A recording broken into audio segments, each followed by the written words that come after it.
it's really focused on high performers, on the A players. They call you that a lot in tech companies. Hmm. They find these A players all over the world, and they all bring them together in this environment to work on these complex issues. And sometimes I have the feeling that just being surrounded with these people already, I'm also growing. Welcome to another episode of Tax Leaders Unplugged, where we go beyond the numbers and the rules, delving into the essence of leadership in the tax world. I'm your host, Stevi Frooninckx, and our focus isn't on tax technicalities, it's on the people behind them. Join us for in-depth conversations with leading in-house tax professionals, exploring collaboration, team management, and career development. Stay tuned for unique insights and advice you won't find on Google. Tailor to enhance your tax leadership journey. I just spoke with Henny Verboom, the head of tax at Adyen, and we discussed what it takes to build a lean tax function and the importance of personal growth of all of your tax team members. This to ensure that as a tax function that you can make the most impact. Henny also explained why soft skills as of a certain moment in your tax career are much more important than the tax technical skills. It's really a great episode and I think you will get a lot out of it. Let's dig in. Henny is the head of tax at Adyen, which is a Dutch fast-growing and listed Fintech player. And before, Henny was the head of tax at Rituals and also used to be the European tax lead at Uber. And preceding these in-house roles, Henny has been a tax lawyer at Baker McKinsey, and she started her career at Deloitte. And next to her impressive tax career so far, Henny is also a personal growth, meditation, and yoga teacher. And as a prelude to today's conversation, Henny is on a mission to serve, make impact, and grow. More on this during the podcast. Henny is based in Amsterdam. Henny, welcome to the podcast. Thanks. It's always strange to hear an introduction about yourself. But thanks for inviting me. You're welcome. So, Henny, I noticed on your LinkedIn when I screened it that you have been on a trip around the world for a couple of months. That you also had internships in Singapore in your early career, a second month in Sao Paulo, Rio de Janeiro in Brazil.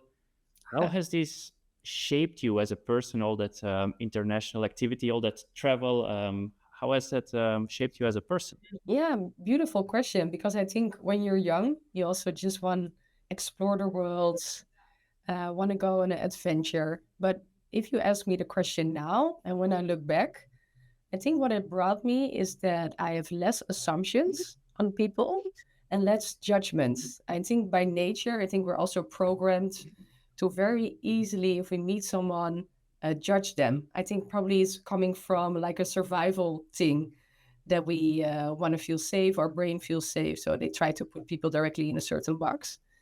And I think when you travel or when you're abroad, it's very difficult to pinpoint people and to say like, oh, you're like this, or have assumptions or have judgments. And I think that helps me a lot to have a really open mind.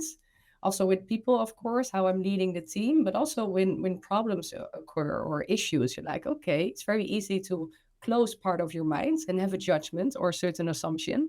But I think it's so strong if you can keep it open. And I think the whole traveling and all the adventures I went on in these periods that helped me a lot. Do you think it helps you also like in your relationship building with the different stakeholders you are having as an in-house tax leader? Think about also your external stakeholders, maybe to name already the most famous one or infamous one, the tax authorities, also maybe statutory auditors. Did that help you?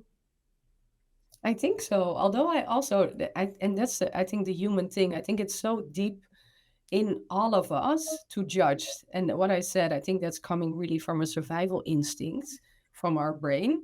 So of course, when I'm in a meeting, I also feel that it's sometimes happening. I'm like, oh, probably you're like this or this. Oh, probably this is a solution, or you're coming from there. But actually, the moment when it happens, I'm also aware, whoa, I'm doing it again. So it's not that I never do it. I just really quickly become aware of it. And then like, okay, what? Stop. Let's put it on the side. Have an open mind. What is really happening here? And just start from there. Nice.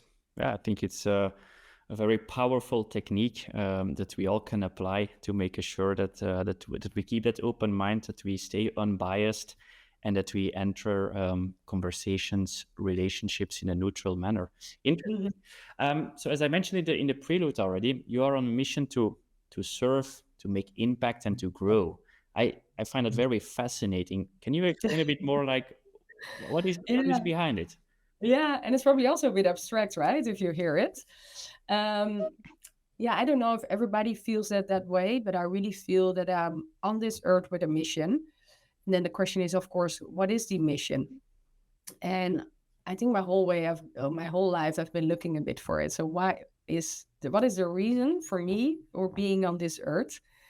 Um, and I think now also with the role at Adyen I have, it's all coming together. And one of the things I really feel strongly that I'm here to serve, to make the world a better place. Now that's also a bit still very broad, but I think if you focus on leadership, and of course for me it's tax leadership, but maybe looking back, it could have been any leadership role I would have in my life or in my career, but it's now related to tax. You can make such a big impact on the people around you. And that's a still first small impact, right? So you're working, I have a big team, so I'm working with them every day. And I think it's bizarre the influence you have on them. And also via them, the impact you can have on the broader world. Because the things you bring to them in a positive way, I hope that they subsequently will also bring it to the people around them. And then again and again, like an oil stain that it like spreads slowly and slowly. So I think it's a really unique opportunity to really make an impact on the world. And of course, it's all about in a positive way, because for me, I feel it's very important that we will leave the world in a better place than how we entered it as human beings. So of course, only also for our children, but I think in general, I think we can all take a bit of better care for this planet Earth. And we can all do it in different ways. So I feel a big invite for myself, but maybe other people have that as well, to contribute. And for me, it's like contributing it to more personal growth perspective. So bringing more light and love. And that sounds a bit floaty, right? But for me, it feels like that.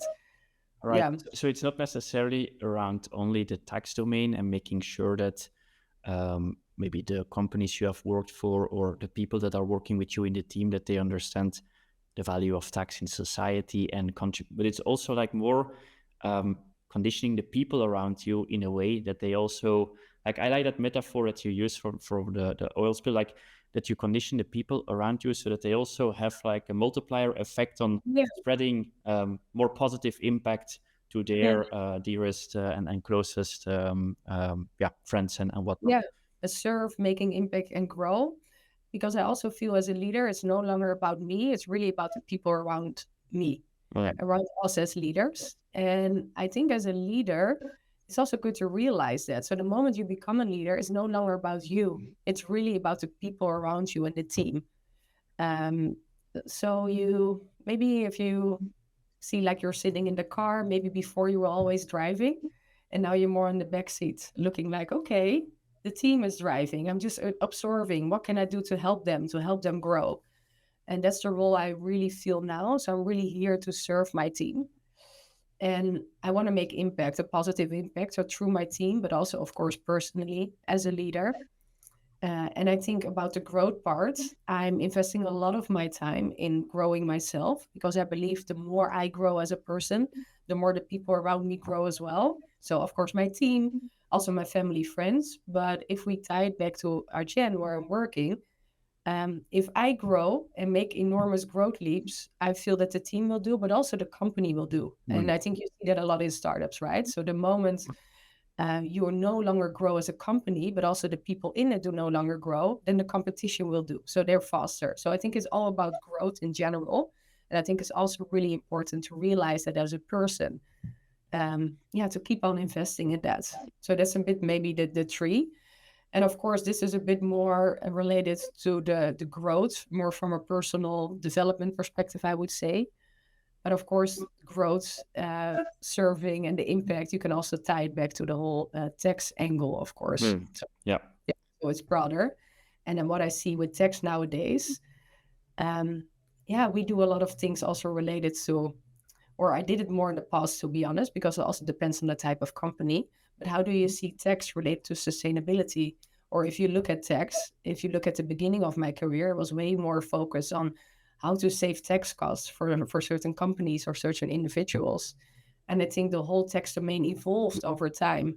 And now it's way more okay, how can I be compliant, but how can I pay my fair share? And maybe that also depends on the company, what they expect from you. But I've been very lucky for the last two companies that I have a bit more focus on that. We want to be a fair taxpayer. We want to be thinking about how we can be more sustainable, also from a tax perspective. Um, and that's also a positive impact you can make through tax. All right. Can you give maybe for the audience an example of specific initiatives you take for your team when it comes to making sure that they personally all have that growth experience, but also maybe the pursuit of the impact you want to have as a team? For me, it's a big focus and priority to really spend enough time with my team to help them grow. Mm-hmm. And I think it's very difficult, to be honest, because I have 10 direct reports now, and that's a lot. So if you think about it already, if you want to spend an hour with all of them a week, it's crazy. Besides all next to all the other stuff you have to do. So it's constantly juggling, I would say, how I can help them grow. So I do one-on-one sessions. So it's a half hour a week I spend with all of them. And I think it's so easy to deep dive into the content there and help them grow there. And I definitely do that. But I also try to shift that because sometimes also the content is a bit a safe zone, also for them, I feel. But I think sometimes also good to realize, okay, this week I'm going to do it different. Mm. So what can I do to help them grow? And one of the things I do is I have once a week, I have a reflection day. So every Wednesday, so I work 5 days a week, but Wednesday is really my day. It's also blocked in my calendar. It's like high impact reflection day. And for some reason, people respect it. I don't know why, but I love it. So this is really my day. So what I do, first I do sports. I think that's important for me on that day to really clear my head. And then I take until lunch really the time to reflect. So it's reflecting on the team. So where are we as a team? Are we still on track? Are we doing the right stuff? Are we in line with the goals we want to meet by the end of the year? But also, wait, okay, that's the more the content part. But what about the people part? Zooming out. Okay, how is the team doing? I can say for myself that I can easily tune in with people how they feel. I'm quite sensitive for that. So always I try to see, okay, what's going on with them? How do they feel? That's one thing. But the other thing is like, okay, I've seen them doing this over the last week or the last 2 weeks.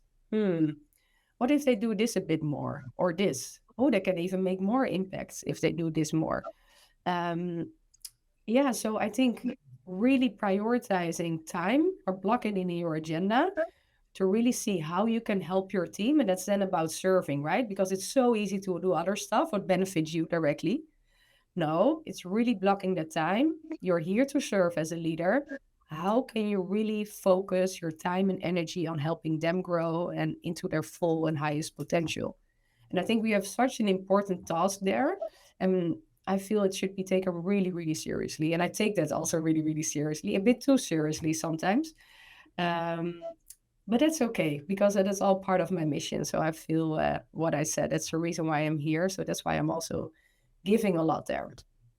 Yeah, interesting. I think if you look at it from the Eisenhower matrix, which you probably know, like the urgency, importance, and different quadrants, most of the time spent by tax people is in the urgent, important, which obviously tax by nature is urgent and important. There are statutory deadlines, but you want to move then more probably to the important, non-urgent side of things where the blue sky thinking happens, where indeed like your reflection time happens. So yeah, that's a very interesting. Although it's difficult, of course, Yeah. because yet we're still, I wouldn't call it a startup, but a scale up. So we're also fighting a lot of fires.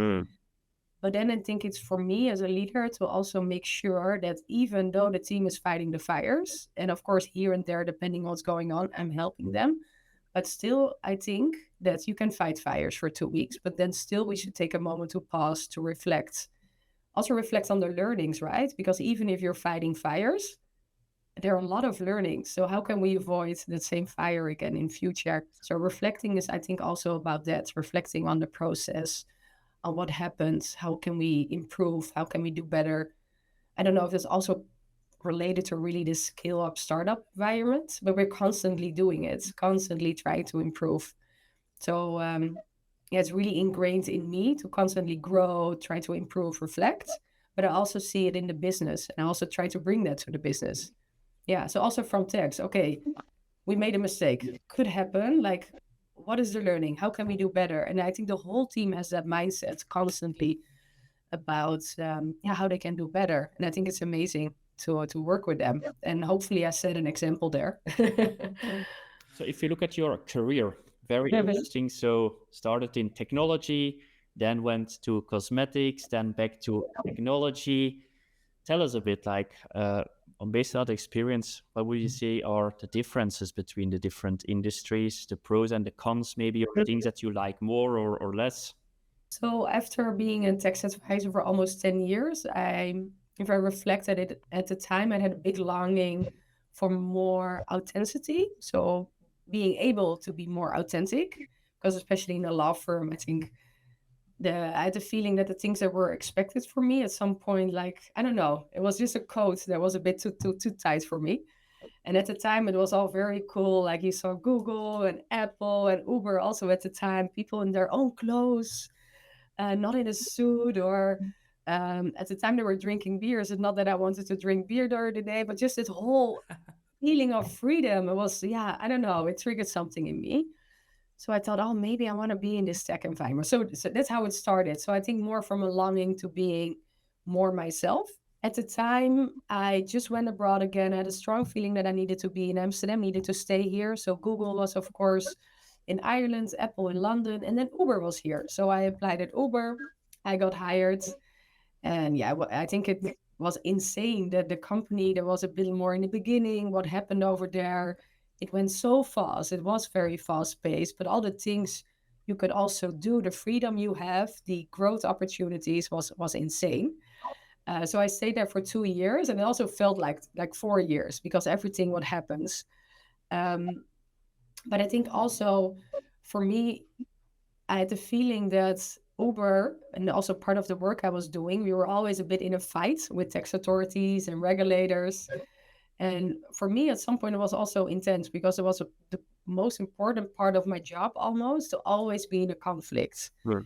Of course, sometimes being in a conflict is fine, but I felt that for me, it's kind of an impact on how my energy and how I felt.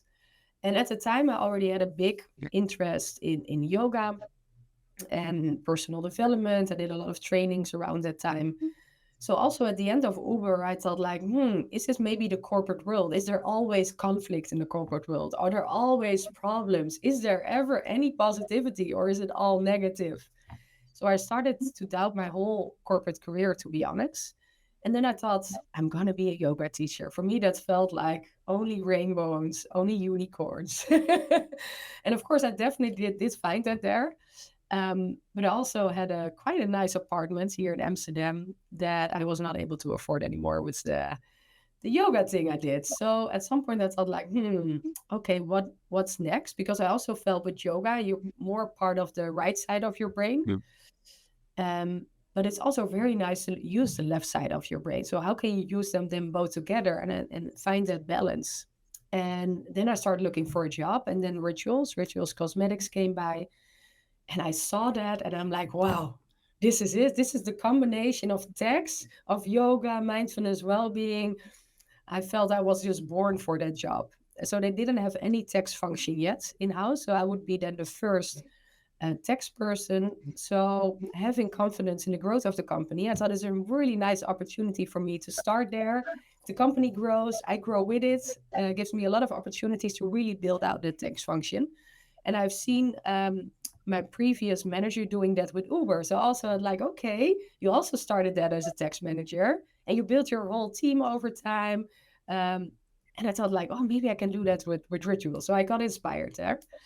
And indeed, so yeah, Rituals, and I think they're still growing like crazy. So the company is very successful. So also there, yeah, you start just by yourself. I did everything myself. I was very operational. Did all taxes that we came across from also customs, VAT.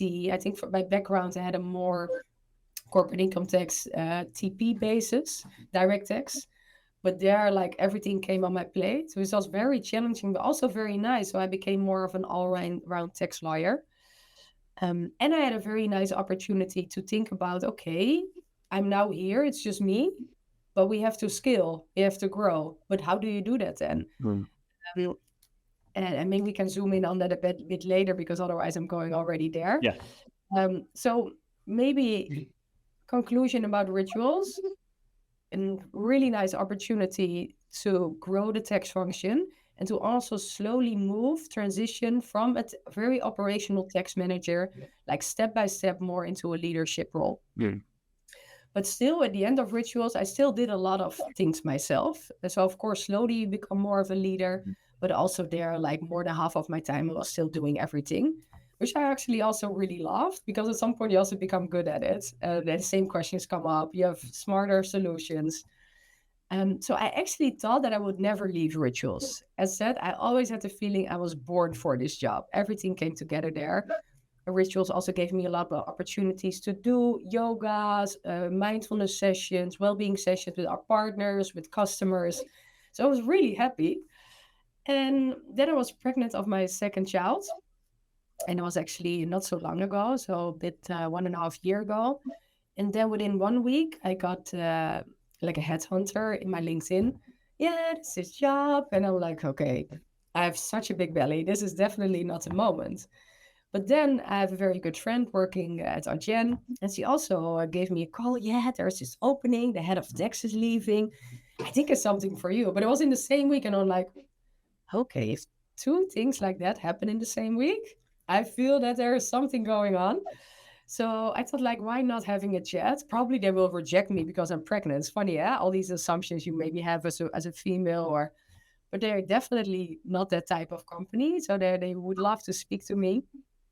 And yeah, just speaking, I think I have so many conversations, but just speaking to all the people here, and then I'm like, whoa, this feels really like the next phase in my career, but also for me in my growth and as a human being, because it was a full leadership more role, a role more. The team was bigger, which was also a bit scary. Like, how do you, okay, full time leader, not too much operational things Mm. yourself? How do you do that? But I felt like this is, yeah, I need to do this for my growth. So I moved to Argentina, and now I'm over a year here, and I'm very happy that I did it. It's like insane the opportunities I get here, the trust, and yeah, it's bizarre. Yeah, very happy. I think I would never had this growth within such a year. Maybe if I would still stayed in my previous role. So very thankful for the opportunity that came on my path. Yeah. All right. And so what they all have in common is like rapid growth, like fast growing companies, Yeah. obviously some digital economy, some, as we said, like cosmetics, so more like established industries. Or Okay. what would you say, like for you, are the biggest pros and cons if you compare like the digital economy, the Uber Mhm. and Adyen versus rituals? Yeah.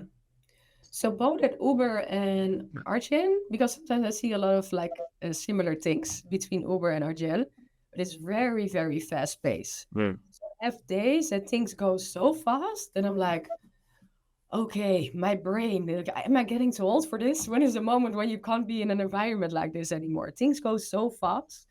So sometimes you feel like you're really behind things. And that's doesn't always give a fulfilling feeling, but it's also a big challenge. And I go very well on challenges. So that's why I think I fit there very well. Also, I see that growth, and that was actually in all three, growth is very important. But I really liked about, uh, I think also Uber and also here is very international.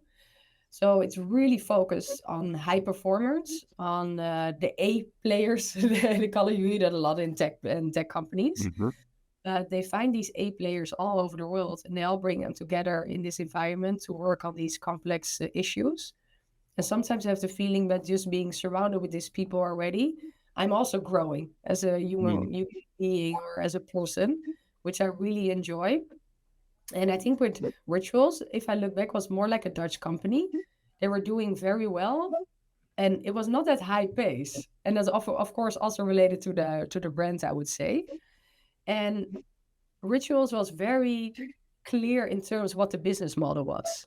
So this is the business model, and that made it more easy for me to come up with simple, scalable solutions.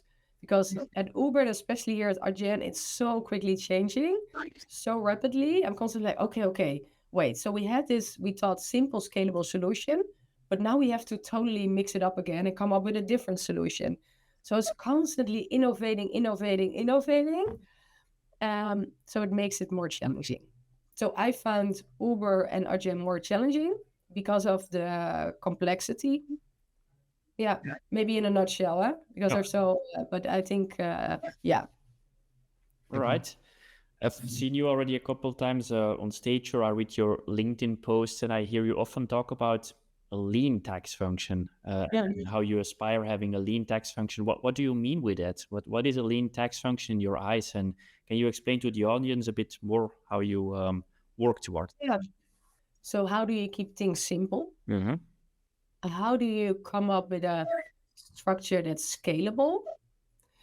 How do you look at how you can automate stuff? So because I think it's so easy to think like, oh, we have so much workload. It's crazy. We cannot keep up. Let's hire people. Let's hire people. But for me, that's not the smartest solution to the problem we have. So a smart solution to the workload could be, okay, how can we automate our processes? How can we regain time? And I think regain time is indeed related to automation, but maybe also look at our current processes. An internal control process, an interesting one. When I came here, I saw so many internal controls. I'm like, guys, girls, what are we doing here? Are these internal controls having the most impact? Or can we maybe instead of 10, can we maybe let's have three, but really impactful ones? So maybe be very critical on everything. Um, yeah, and keep the what I said, not throwing people at the problem, but really looking at smart solutions. Yeah. Yeah. Isn't that remarkable that you arrive in a company that has too many controls, whereas I would expect that a large majority out there has too little controls? Is that a luxury thing? And Yeah, so where that's coming from? So we have a banking license at Adyen, so we're just highly regulated. yeah, So we have a lot of regulators looking, across our shoulder, also at our internal control function. So I think from that perspective, we have a lot of focus on it there. Also here, I learned a lot about internal control. Also, I see in the past there were very little. That's why also probably I was so shocked here. I'm like, what is this?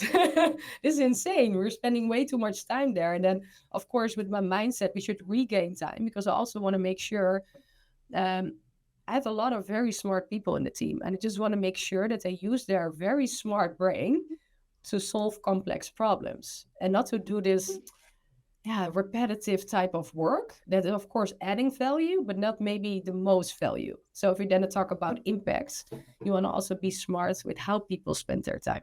mm, Yeah, but it's related to the fact that we're so highly regulated. Yeah. makes sense. Makes sense. What do you find most difficult in your current role, and maybe looking back at the previous roles as well, like as a tax leader, an in-house tax leader? What is for you the most challenging part of the job?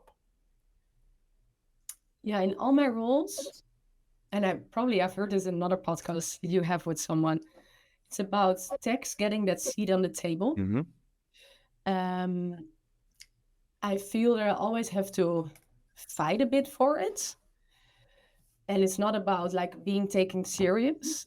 It's more about being forgotten in a way that it's just not on people's radar. And I've been also reflecting on that a lot. And I also realized that tax taps in a lot of fear with people because I don't know the color of envelope people get in other countries, but in the Netherlands if it's blue, and they're like, oh no, it's a blue envelope, and it's like it's so interesting. It taps into a fear thing with people. So even then within a company doing business, it's just tax is a bit like it's just not on their radar. And I don't think people do it on purpose. That's also what I realized. So you can be like, oh, why I wasn't not invited? Like, oh, I was not invited, but people don't do it on purpose. It's just in a bit of an ignore zone. So that's what I found out. And then, of course, it's interesting. How do you make sure that you get that seat on the table? And I worked in companies where there was a more clear top down supply of information. And at Adyen, that's different. I think it's all about your network, and your network will help you getting that seat on the table. So I invested a lot in my network.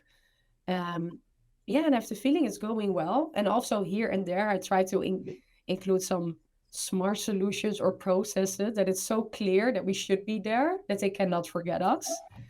But that's a struggle. So also there, how can you be yeah, smart or innovate? Yeah, a bit like thinking out the box, how you can get that seat on the table. So that's one. And that what I find challenging still every day. And of course, getting the right info. So if Mm. there's no top-down supply of info, you have to get it via your network. Um, how do you make sure that you can do your tax work properly? Because we're very dependent sometimes on Mm. new products, new initiatives. So there are definitely things how we cover them, but it's also like what did you yeah not see, and how can you make sure that there's light shine on that? So that's that part. And the other part is if I bring it back to being a tax leader, you have so many people in the team. And what I said, I feel so, yeah, I just really want to make them all happy. And it's, you cannot always make them happy. And I find that they're very difficult. So, and that gives me sometimes quite some stress. Yeah. That's because you are too concerned about the overall well-being of them, or like you Yeah, want.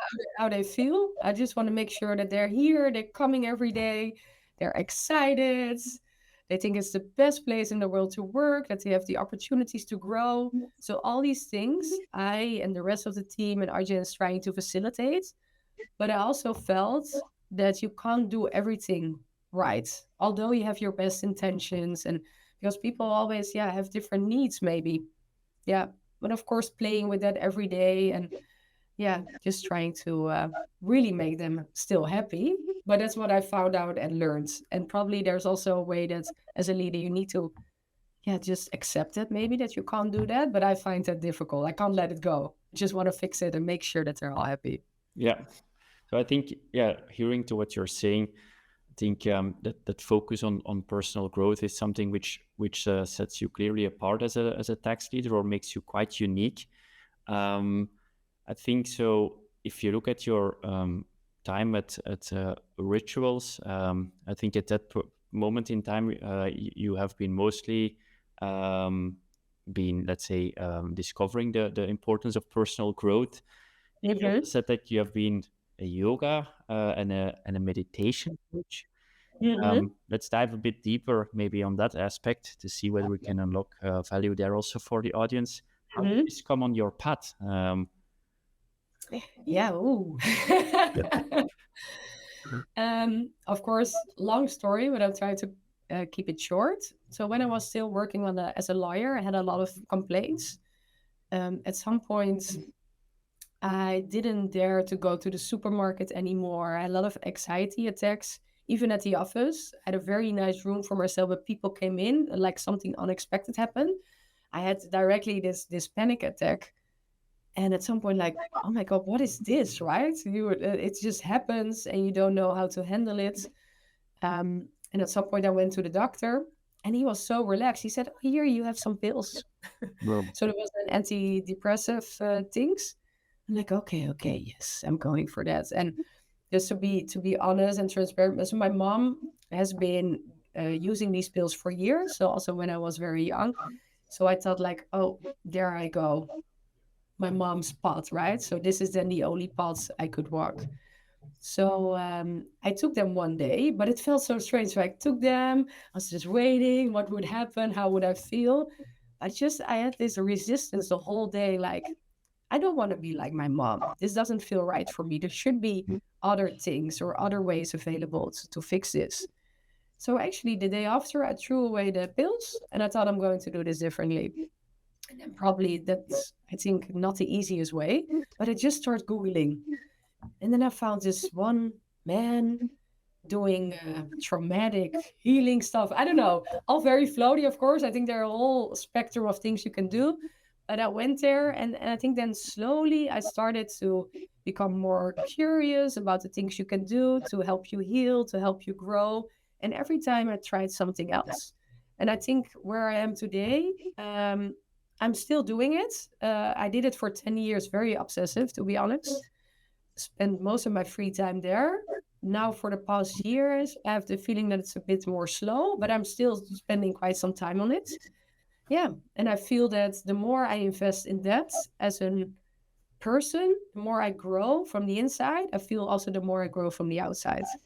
So if I think about the rest of my career, I feel that most of the growth can be found within myself, and then it will manifest itself Hmm. outside of me. That's what I strongly feel. And maybe one thing to say about that, um, because we're organizing also within whole group finance, um, soft skill sessions, and I'm as a leader part of that initiative. And then we started like Googling a bit, like how does it work? And then we found a resource that's saying like 85% of job success is coming from soft skills, and like 15% only from technical skills. And I found it so interesting. Of course, a bit different, but I think if you talk about growth and personal growth, probably the next step is also, besides the content you can further grow in, what about the skills you can also grow in, and how to prioritize your growth as a person, and then also from a skill perspective. And if you realize that 85%, especially working in house, comes from those skills, and only 50%, 15, 85 and Mhm. 50 comes from the technical knowledge. I think at some point in your career, it's very interesting to think like, if I'm now spending or could spend my time on investing in my career or myself, where should I invest in then? Because I think the first 6 to 8 years of our career, especially as a tax advisor or a lawyer, I think it's really, really important to spend a lot of time in your tax technical knowledge. You should really have that basis.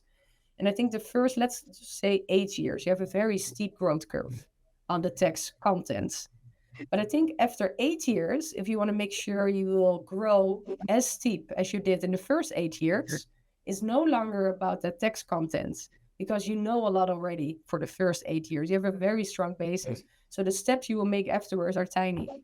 But if you want to go next level as a tax professional, then it's the moment to maybe start reflecting on yourself, to grow more from a personal perspective and to invest in your skills.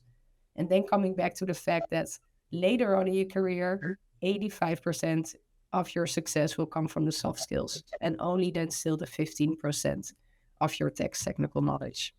And is it fair to say, or does it make sense to say that technology, AI, machine learning can mostly help on the 15% technical side of things, whereas the 85% soft skill side of things is where mostly technology cannot help? What is your view on that? Is it a fair statement? Does it make sense, or?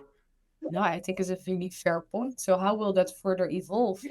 So we're also paying a lot of attention of all the solutions that come on the market there. Because what I said, talking about a lean tax function, we're always very interested in automation or with smart solutions. So some things I've seen there indeed that you also from a tax perspective, you have like a ChatGPT for tax. You just include, is there a permanent establishment? These are the facts. And it just rolls out. And then you can, of course, say, okay, copy, paste. I believe it. But then probably other things come in, like, okay, how can you be critical? How can you use that to make it part of a broader solution? Oh, Because this is not a solution, yes or no PE. Okay, how can you make sure that there, for instance, are no additional other compliance requirements or other documentation? We have so much things you have to arrange. So how can you be smart there? And then probably you need a different part of your brain to help solving that, especially in-house. It's so funny that when I came in-house, I thought I knew everything. I'm like, whoa, I did 10-year tax. Uh, I know everything. And then you start from scratch again because there are so many other stuff that's being asked from you. So you're solving a tax problem, that's one. But next to that, you have to think of all the other stuff. legal, Mm. payroll. We have a lot of regulatory, finance. It's bizarre. So you really have to first have this like focus on tax, and then you have to really open your mind and look at everything. So that's coming back to the beginning of the conversation, to really be able to have that open mind and to be successful as an in-house lawyer. Yeah, you should be willing to go out of your comfort zone. And I always believe that's a Pippi Longkous thing. I don't know if people know that one, but I've never done it, so I think I can do it. And that's actually my daily life. I do every day something I've never done before. Mm. And I have days and I have nights. I'm like, oh my God, how am I going to do this? And they're like, okay, trust. You can do this. You're smart. I think that if the basis is just that you're a smart person, you can do it. But it's really about believing in yourself that even if it's not a tax problem, with the capabilities you have, you can solve a problem. And that's coming back then to the personal growth, because if you are able to feel that trust uh, about yourself, about your capabilities, it will also show itself in the output you will get. Mm. And so I'm talking a lot. Sorry, that is part of the podcast. that is a I'm podcast. just You were even picked up by the Dutch newspaper, sorry, and the magazines about your innovative corporate meditations or your new yoga concepts. What did you decide to go back to tax? Because it seemed that you were at a certain moment pretty successful there. What did you decide to go back to in-house tax? And also, like, given that background, you already told a lot about it, but what are the most practical recommendations that you can give to the audience to make sure that 85% of importance of soft skills that get further developed in their teams, that they can, I don't know, maybe do very practical stuff during team meetings, be it virtual or in person, like any practical recommendations you have there? Okay, yeah. So starting with your first question, to be honest, also when working at Rituals, that's when I also did all these things on the side. I also thought like, oh, I will probably always stay at Rituals, or if not, then I will have my own business on the side. It will probably be at some point really successful, because the example I had with Uber, then I was not earning anything yet, but at a moment indeed it became more successful. So that would have been a moment to switch. I believe that's there. We have the right side of our brain and the left side of our brain. And if I was like working in the yoga, meditation, well-being field, I used the right side of my brain a lot.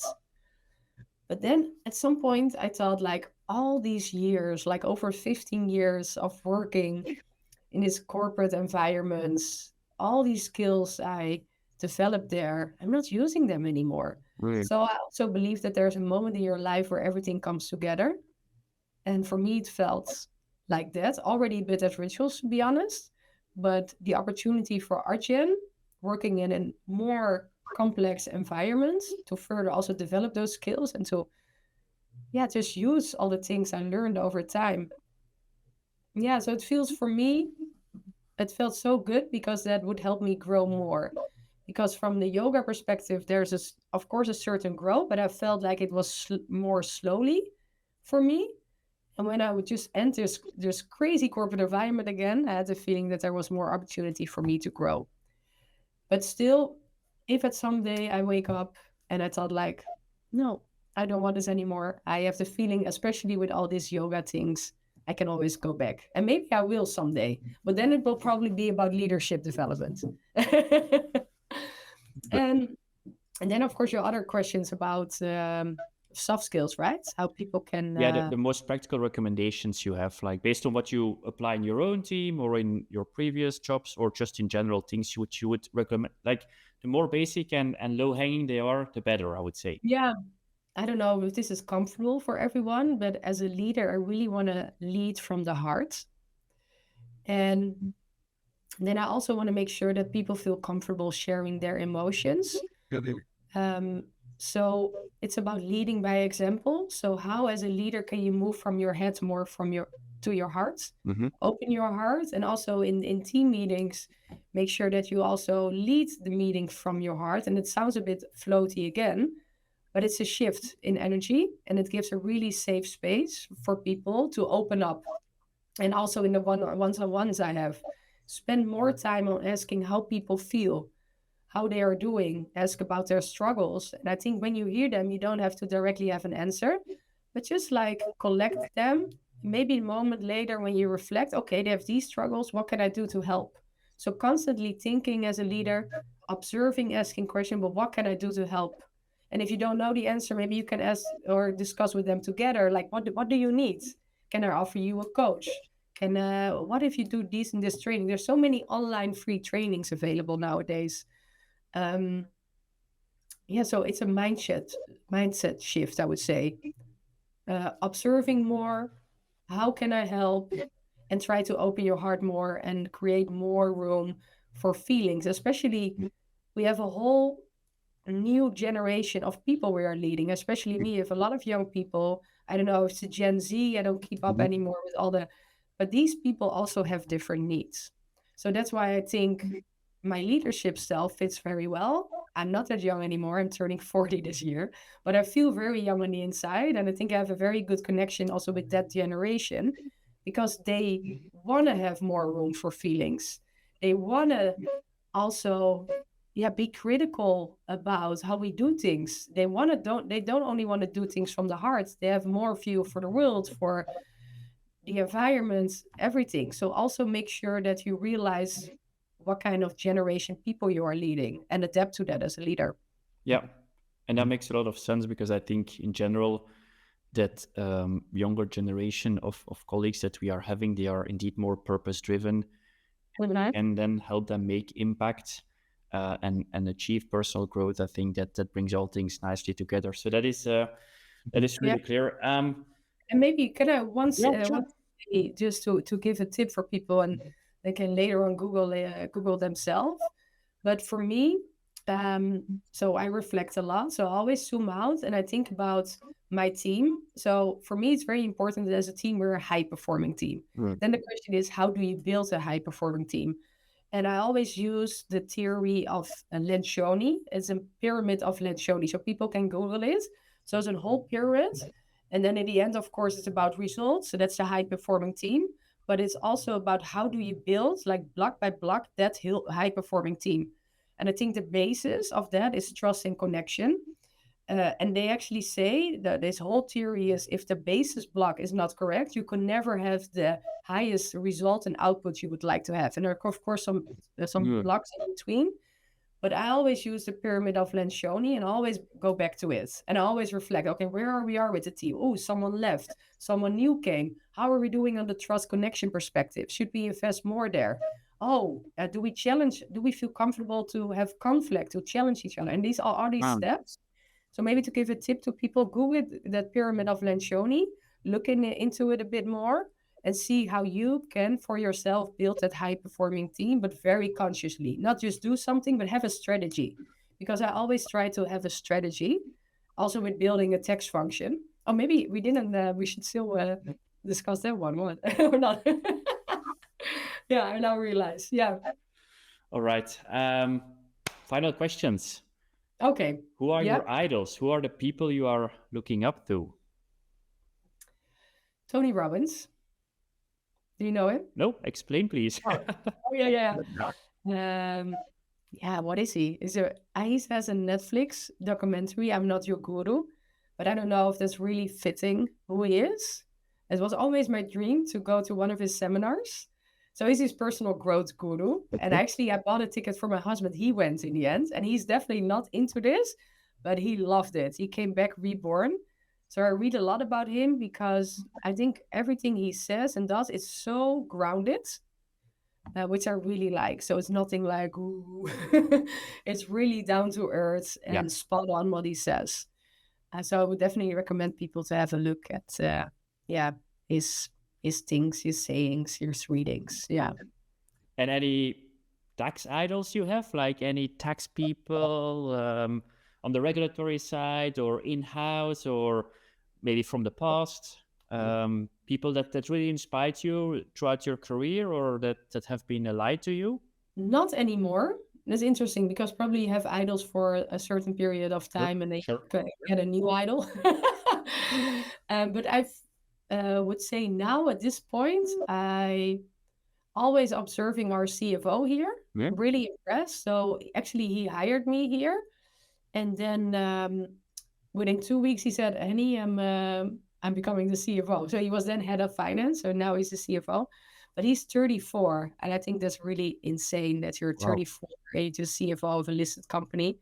And also when you speak to him, yeah, his brain is next level. So I'm really trying to spend time with him to observe what he says and just to learn from him. Oh, Yeah, really impressive. that's interesting. All right. Final question, Henny. What is Yeah. one piece of advice that you want to give to the audience today still? Like, what should everybody know to supercharge their career and get the most out of it? What would you say? Yeah, people forget what you said, people forget what you did, but people never forget how you made them feel. Yeah. That makes me think, indeed. Yeah, that's deep.